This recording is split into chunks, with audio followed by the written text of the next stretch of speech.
Hey, I'm Dakota, and this is.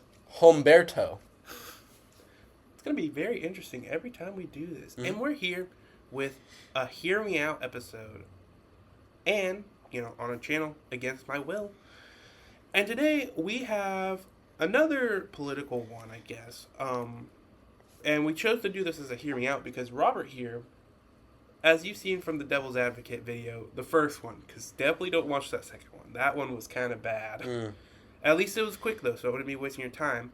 He is very good at playing both sides. And this time, he's going to try to play both sides Mm-hmm. in a Hear Me Out. So we're just going to be talking about our own opinions about it. But the question is, should there be stricter gun laws, gun control laws? And so I say there should be. And I'm not necessarily saying that there shouldn't be fully, because there's some cases where you need a little bit stricter, but there's some cases where if you go too strict, crime will probably go up. Because if you discipline a kid too much and you tell them you can't go there, you can't go there, eventually they're gonna trying to find a way to go there behind the parent's back.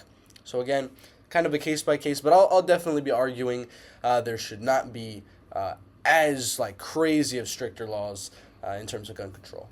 So it's kind of like a mix of a Hear Me Out and It's a little Devil's mix. Advocate. We will say we did not do research again. No research. We're just going based off of our knowledge of Knowledge.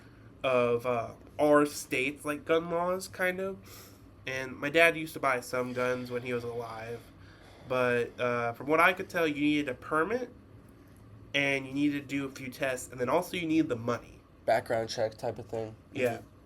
So that's our knowledge of the gun law control, like gun control laws right Yep. now. There could be way more. That's way more important, but we do not know that because we like to do these without the research. Yeah. So I could probably get it started here. I will say, like personal carry type stuff, is an overall kind of neutral, because obviously bad people can get their hands on guns if they wanted to through those actions of getting them in open carry or just getting them for protection at their house.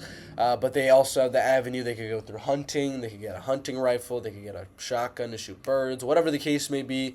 So there's plenty of ways even now to get guns for hunting, for self-defense, for open carry, depending on which state you're in, because I'm not too sure which states allow open carry.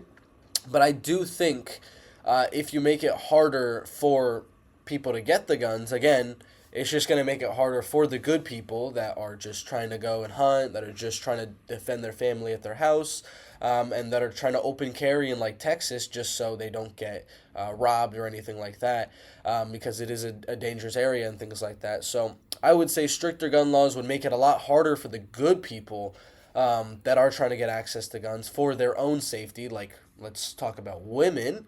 Women are the most, I would say, I don't know. Potentially sought after. Yeah, potentially sought after people. Obviously, there's kids, there's things like that. But again, who's usually with the kid is going to be the mom that's taking care of them. So the protection for women and children has to come first, in my opinion.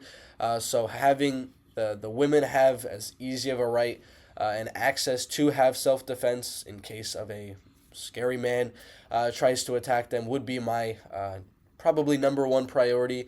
But of course, there has to be the argument that bad people will still have access to those guns.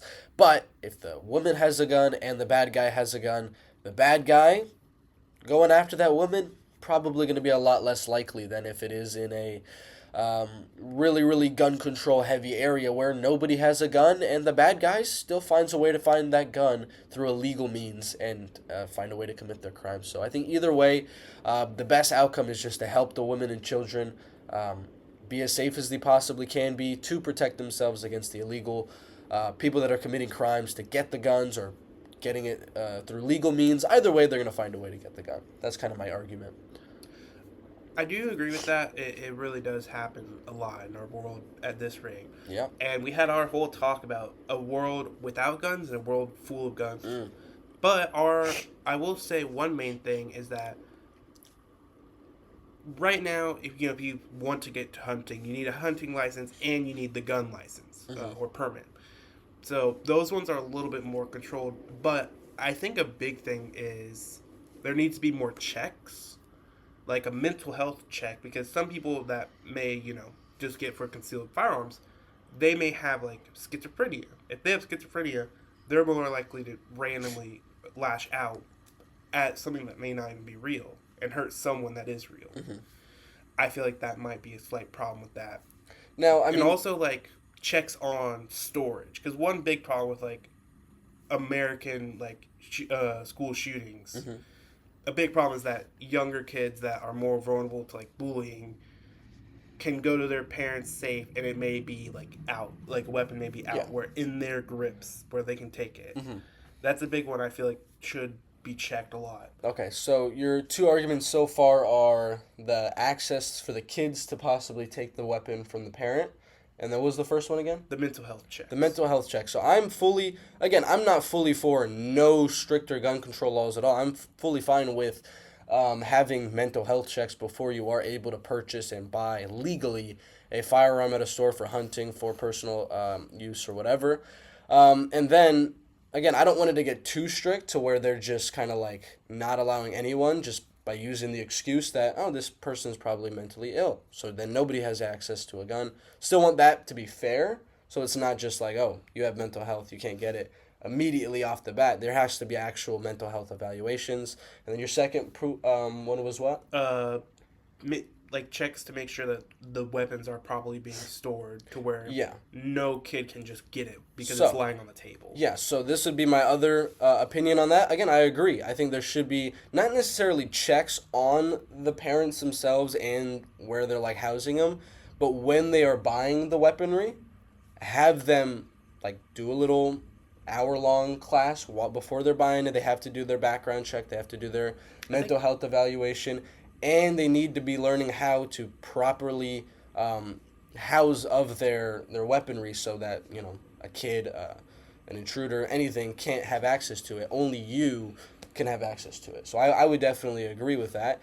And I would say, for this example, because kids having guns is such a dangerous thing, because they have a gun and a police officer has to arrive to the scene or something, could result in children's loss of life. So I would criminalize and heavily punish the potential of a parent giving access to their kids having a gun. Even if it's not necessarily the parent's fault and the kid breaks into the thing, the parents should do everything in their power not to give their kids that access and that possibility of having the gun, because it could be so dangerous for them. So I would increase the penalty on the parents for any potential that there could be for the guns getting in the wrong hands. Yeah, I can see that. I also do want to state that the mental health thing, like, I don't mean people that have, like, anxiety or slight depression should be automatically locked out.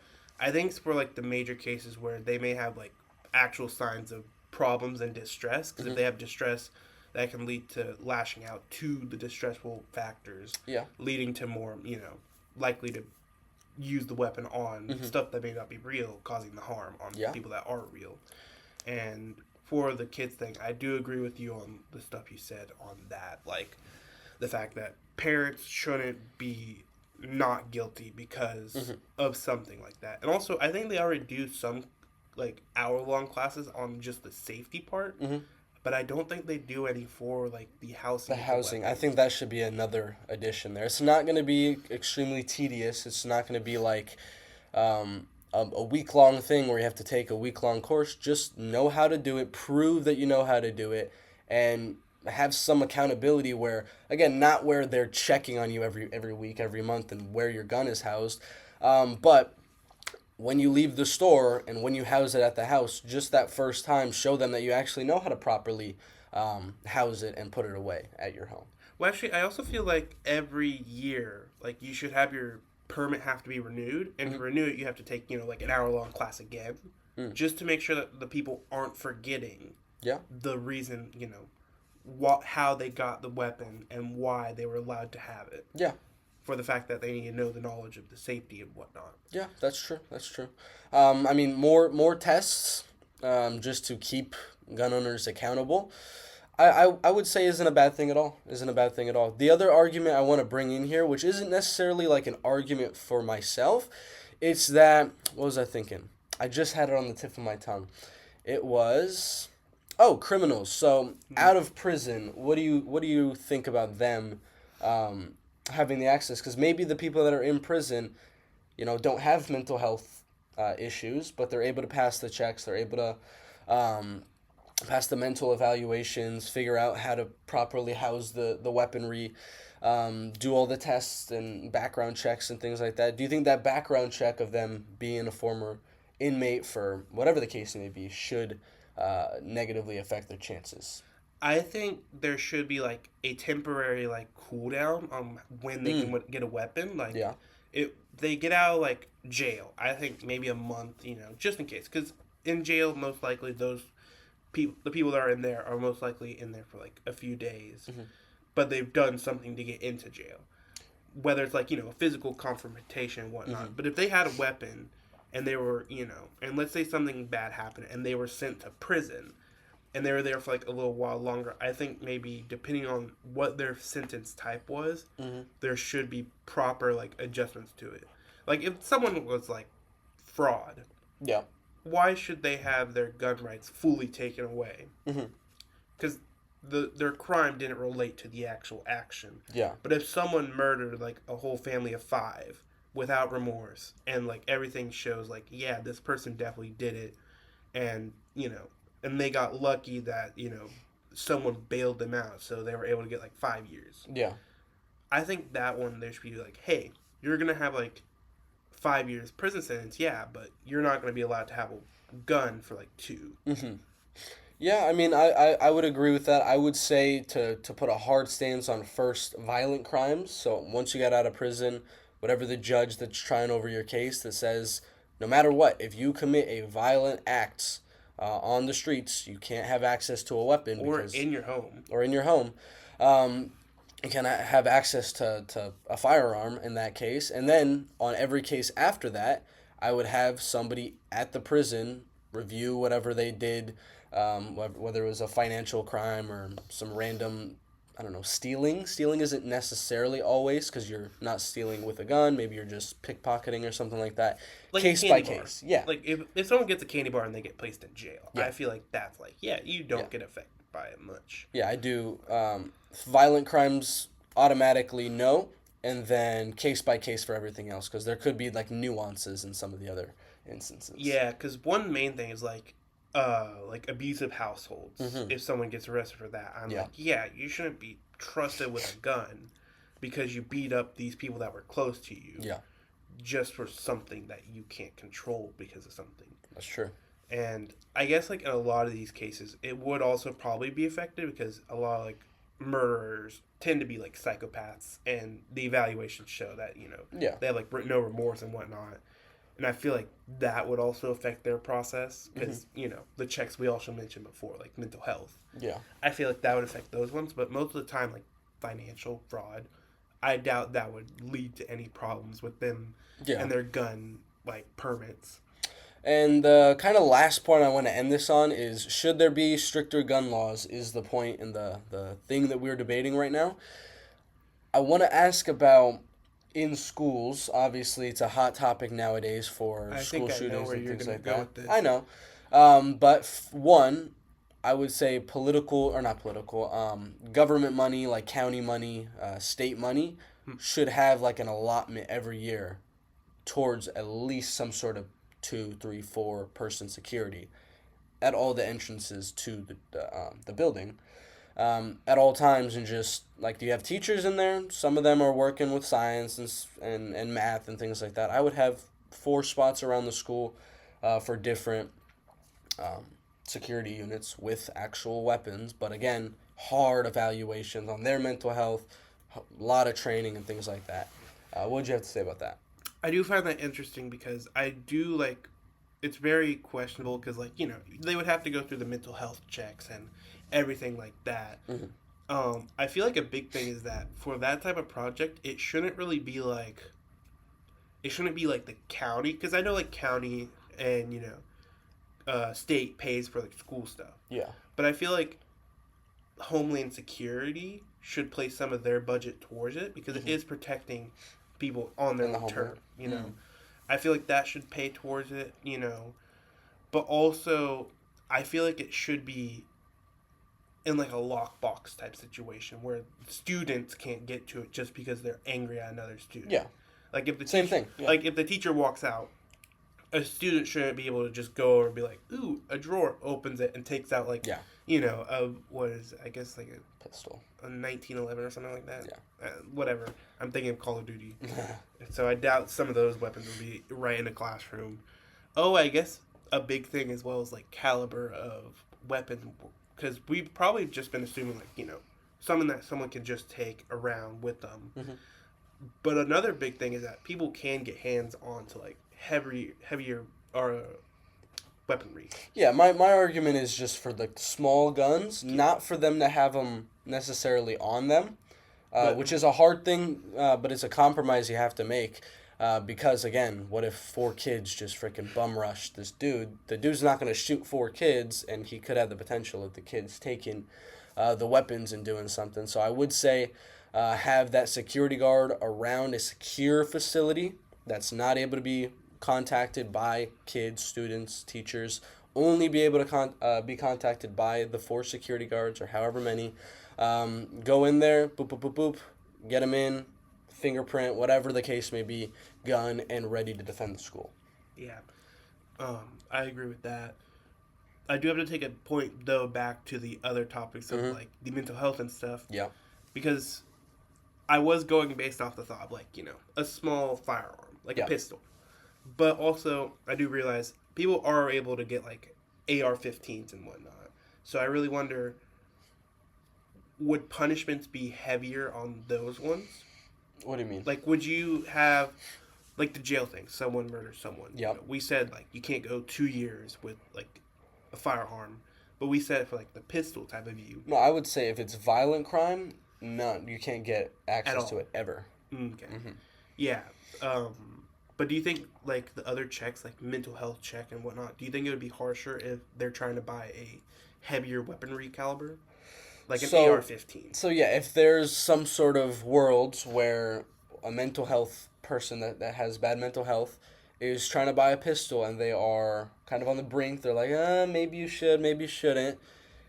I would obviously first, if they're, I don't know what the actual protocols would be in this hypothetical, but yeah, it would be, I guess, worse if they got access to a larger weapon that is able to do a little bit more damage. But you have to think about what guns commit the most amount of murders in the United States, and they are handguns, because that's what most people have access to. So I don't think it'd be hard for a guy to unknowingly try to commit a crime with a big old gun. So I don't know. I would kind of keep it the same. Yeah. On both of them, because again, if they have a pistol, if they have a big gun, if they have a small gun, they're gonna find a way to. Because I think also, like, for the school shooting example, a lot of, like, the big school shootings, it was typically some student that had their hands on, like, an AR, I think, actually. But then the other smaller, crimes related to the gunfire and whatnot, it, like you said, it's typically a sidearm. Yeah, but it's only like, I mean, there are still mass shootings in technical terms because it's 2 or 3, which is referred to as a mass shooting. But yeah, either way, I mean, you need to have other people, again, like the beginning of the argument, women, children, to defend themselves against whoever's pulling out a smaller gun, a bigger gun, because it would stop a lot of these instances outside of schools a lot easier, and then inside of schools, I think we kind of agree on security. But yeah, there's a lot of agreement here. I do want to ask one question. Mm-hmm. Would you stop places like Walmart from selling guns? Again, it doesn't matter the actual store or whatever. It just matters if, again, in the hypothetical world, are they following the background checks, the mental health evaluations, the safety of housing it in your house, everything like that. If they are following whatever criteria in this hypothetical world is set for the producers and whoever's selling the certain items, I'm totally fine with them. Walmart and, I don't know, random regular old stores selling guns if they are following what needs to be followed. Yeah, so you're tying like the mental health and stuff to the permit itself. Mm-hmm. And if someone has this permit, then yeah, they can, buy a firearm. Yeah, if they've gone through a regular place that's just a gun store and they've done all the things, to get their mental health, all the checks done, and they go to Walmart to buy a gun, and they show them that, I think they should have no problem. I think there is one problem though, because that would have chances of using, printing out a almost like look-alike of a card. What do you mean? Like, people will go to clubs if they're underage. They'll show like a fake driver's license. Yeah. And they can still get in. Mm-hmm. I feel like a big problem with that is that if they just show it, they may, get away with getting a gun. Well, even though they're permanent. Then here's the last thing I would say on that. Let's say the regular gun store just sells guns. You go there, you get your paperwork done, and you're able to carry a gun, buy a gun, self-defense, all that good stuff. No matter where you go in the United States after that, I feel like that gun store, Walmart, another gun store, everywhere that wants to send guns has to apply for a like United States database where they can collectively all send their information to one singular place. So when you go to Walmart, you see their ID, you're like, okay, you're Robert Telez. Let me look you up really quick. You look a little bit young there, bud. You look like you might be underage. You look it up, you find it up. You're like, oh, you're 18. Yeah, you can't buy a gun. So I would collectivize them all into one system. You can't buy a gun at 18. I can? Yeah. I haven't done no permit though yet. Yeah. 21. That's what you're thinking of for alcohol. That's what it is. Yeah. I was gonna say like have a database where they scan the card to make sure, Yeah. and then search it up separately to make sure, like as a double check. Yeah. Just to make sure that it all aligns correctly with your profile, what they searched up, and what they see on the card. Yeah, that's true. Well, yeah, I mean, again, I'm not on the total side of should there be stricter gun control laws. I'm not on the total side of no, because you saw me obviously say that a lot of things he said in this argument were good in the fact that they were stricter, but they weren't like putting the insane asylum like you are not able to have any access. So it's slight stricter laws, but that I do believe would benefit everyone in the long run. Yeah. I agree, and I also agree with like his points of like certain things actually would just cause more harm, like to women and children, all that stuff. And I did like all of his counterpoints, like the questions he had, like prison and whatnot, criminals. It was really good. It was a really good topic to talk about. Yeah, and hopefully not too political that throws off audiences. Yeah, if you like this type of video, you will not like the next video. So don't subscribe. Don't like the video, and especially don't comment what you want to see next. But this is Robert Telez. This is Dakota. I have smelly socks. What? Goodbye, guys. Goodbye.